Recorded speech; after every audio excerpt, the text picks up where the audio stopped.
अजु कलम जे चुंब जे हेठां सुनो गाल त कहिड़ी खुली आ। अजु कलम जे चुंब जे हेठां सुनो गाल त कहिड़ी खुली आ।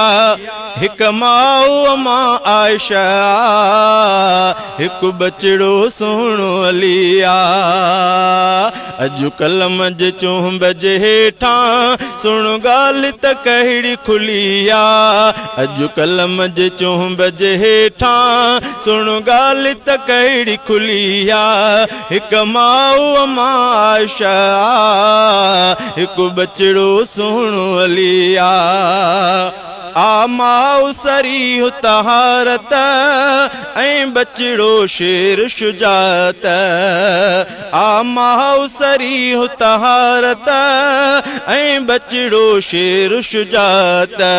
मीरास बिन्ही जी शराफत मीरास बिन्ही जी शराफत क़ुरआन मतिन खे मिली आ। हिक माऊ मां आयशा हिक बचड़ो सोनो अली आ। अजु कलम जे चुंब जे हेठां सुनो गाल त कहिड़ी खुली आ। अजु कलम जे चुंब जे हेठां सुनो गाल त कहिड़ी खुली आ। हिक माऊ मां आयशा हिक बचड़ो सोनो अली आ माऊ बचन जी रहबर बचड़ो आ फातिह खैबर। आ माऊ बचन जी रहबर बचड़ो आ फातिह खैबर। हुआ सियाणी तही आ हैदर हुआ सियाणी तही आ हैदर हर गाल बिन्ही में भली आ। हुआ सियाणी तही आ हैदर हर गाल बिन्ही में भली आ। हिक माऊ मां आयशा हिक बचड़ो सोनो अली आ। अजु कलम जे चुंब जे हेठां अजु कलम जे चुंब जे हेठां सुनो गाल त कहिड़ी खुली आ। हिक माऊ मां आयशा हिक बचड़ो सोनो अली आ। ही पाक नबीअ जो घरवा हू इल्म शहर जो दरवा। ही पाक नबीअ जो घरवा हू इल्म शहर जो दरवा। साइण त वफ़ा जो बहरवा साइण त वफ़ा जो बहरवा हू दोस्त नबीअ जो दिलिया। साइण त वफ़ा जो बहरवा हू दोस्त नबीअ जो दिलिया। हिक माऊ मां आयशा हिक बचड़ो सोनो अली आ। हिक माऊ मां आयशा हिक बचड़ो सोनो अली आ। अजु कलम जे चुंब जे हेठां सुनो गाल त कहिड़ी खुली आ। अजु कलम जे चुंब जे हेठां सुनो गाल त कहिड़ी खुली आ। हिक माऊ मां आयशा हिक बचड़ो सोनो अली आ। अमड़ खे बकीअ जी सआदत बचड़े जो शान शहादत।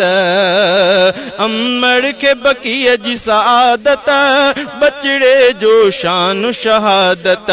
आ मौत मज़े जी इनायत आ मौत मज़े जी इनायत रमज़ान में तन खे मिली आ। मौत मज़े जी इनायत रमज़ान में तन खे मिली आ। हिक माऊ मां आयशा हिक बचड़ो सोनो अली आ। अजु कलम जे चुंब जे हेठां अजु कलम जे चुंब जे हेठां सुनो गाल त कहिड़ी खुली आ। हिक माऊ मां आयशा हिक बचड़ो सोनो अली आ।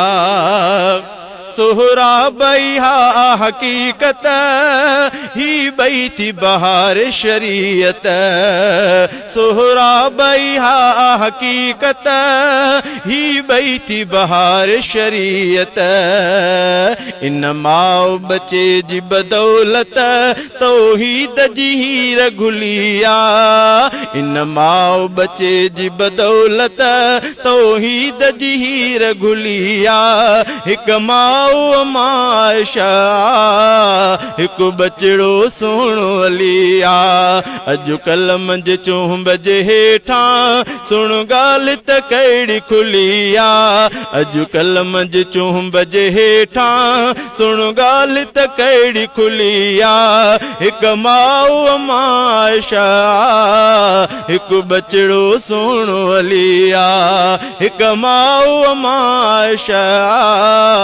हिक बचड़ो सोणो लिया।